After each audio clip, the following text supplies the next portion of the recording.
Good morning, everybody, and welcome back to episode 47 of Quickfire Crypto, where we keep you informed on a bi-daily basis. If you are interested in keeping up to date on all things crypto, then subscribe to the channel. We put out a new video every 12 hours. And so the story of the morning today is an article that I found in the Financial Times, and it's in their cryptocurrencies section, and it's titled "Crypto Broker Genesis Owes Winklevoss Exchange's Customers $900 million. New York-based Gemini is trying to recover funds after FTX failure plunged market into turmoil." For anyone who's not familiar with Genesis, they are the brokerage arm of Gemini, and everybody knows that the Winklevoss twins, here they are they run Gemini. Digital asset trading group Genesis and its parent company DCG, Digital Currency Group, owe customers of the Winklevoss twins crypto exchange $900 million as the collapse of FTX reverberates across the market. New York crypto exchange Gemini, run by Tyler and Cameron Winklevoss, is trying to recover the funds after Genesis was wrong-footed by last month's failure of SBF's FTX crypto group, according to people familiar with the matter. Gemini's bid to recover the funds underscores how the crypto lending market, where investors lend out their coins in exchange for high rates of return, sits at the center of the industry's credit crunch.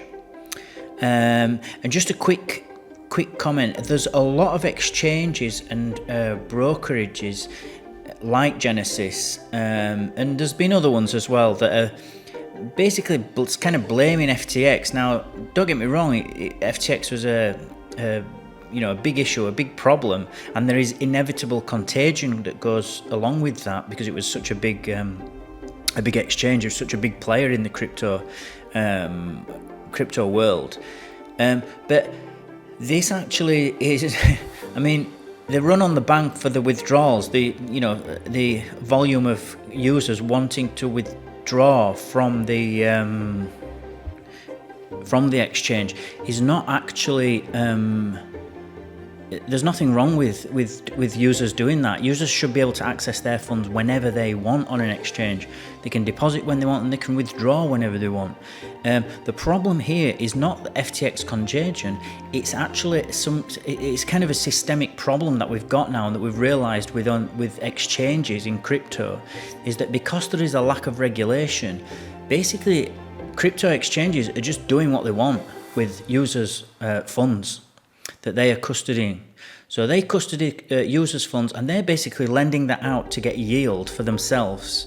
And of course, once they tie that money up in whatever it is that they've decided that they're going to get the most yield on, that asset then becomes, those funds then become illiquid. So users cannot get their money out when they want, and that's wrong. And so this is a big problem that's not allowed. You're not allowed to do this in the traditional finance world. So it's a real big problem, and it's a crypto problem. So I just wanted to say that because I don't want, although a lot of blame is FTX, this systemic contagion is not just because of FTX. It's a problem with the way that crypto exchanges are behaving. Gemini's bid to recover the funds underscores how the crypto lending market, where investors lend out their coins in exchange for high rates of return, sits at the center of the industry's credit crunch. Genesis is the main partner in Gemini's Earn program, where retail investors lend out their coins in exchange for a fixed stream of returns. Gemini halted withdrawals from the scheme last month after Genesis said unprecedented market turmoil meant it did not have sufficient liquidity to make good on all of its redemption requests. It's not market turmoil, and it's not the contagion from FTX. You can't blame FTX for that. Although you can blame them for a lot of things, you can't just blame them for everything. If your assets are not, if you've used users' funds to go and do something else with and be greedy and get yield off that, without them knowing and without their permission, that's your fault. That's not Sam Bankman-Fried's fault. That's not FTX's fault. That's you and your company. Gemini has now formed a creditors committee to recoup the funds from Genesis and its parent DCG, the People said. Gemini and Genesis declined to comment. Genesis has been scrambling to raise funding and has hired investment banking boutique Moelis & Co. to help it explore all possible options, according to the people familiar with the situation. The creditor committee is in negotiations with both Genesis and DCG, the parent group of Genesis, which is run by billionaire Barry Silbert. The People said, if anyone doesn't know Barry Silbert, he runs Grayscale, and they offer the Bitcoin ETF. I think it's the only Bitcoin ETF out there actually that's a securities based. DCG was founded in 2015 and is one of the biggest investors in the crypto industry. It was valued at $10 billion last year by investors, including Singapore's sovereign wealth fund, GIC, Google's venture arm Capital G, and SoftBank and its subsidiaries, including Genesis and investment manager Grayscale, which is the company that I've just talked about. DCG itself owes money to its subsidiary Genesis. These intercompany loans have complicated the picture for creditors. So it looks like that Genesis is going to be getting kind of a bailout or a little bit of a loan from DCG. That's the way that it looks like it's going. DCG has $2 billion worth of outstanding debt, $1.7 billion of which is owed to its own subsidiary Genesis through 2 loans. Over the summer, Genesis lost $1.1 billion on a loan to collapsed hedge fund 3 Arrows Capital. DCG took on Genesis's liabilities in the process, subsequently owing $1.1 billion to Genesis.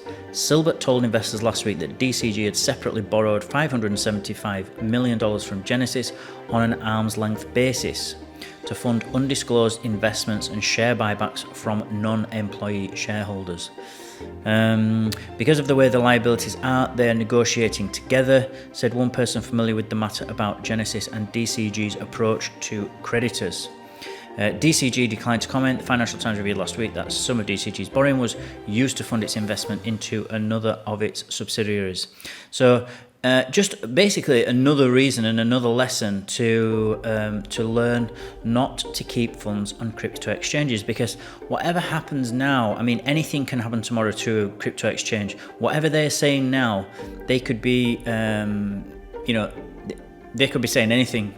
Nobody struggles when a company like this is going down. If it's going down, when they're struggling, they don't make it known to the media and to its users or to anybody that they're struggling or that they're under stress. They want you to think the absolute opposite. It's in their interest to persuade you that everything's fine, to stop the panic. So actually, unfortunately, that can mean lying. And in the case of FTX, we actually saw that with FTX. Literally the day before, SBF was tweeting that all the users' funds were absolutely safe, there was no problem. The next day, or I think it was maybe 2 days later, they were filing for bankruptcy, and there was no users' funds there. They'd all been lost by Alameda Research. So don't believe a word that they say is my advice, and get your money off, get your crypto funds off the exchange. And just to finish, one great way to keep your to store your crypto is in cold storage, and Ledger make that very easy. And if you look in the description of the video, there's a link where you can go and pick yourself one of those little cold storage devices up, and you can keep all your crypto. They have quite a useful app as well called Ledger Live that you can run on your PC. There's an iOS app, and I believe there's an Android app as well. So yeah, if you don't have one, get one. They really are good. So that's what I've got for you with this morning's article. Remember, everybody, to please subscribe to the channel. Join our team. We'll keep you updated on all things crypto every 12 hours. Smash the like button if you feel you got value from this video, and I'll see you all in 12 hours time.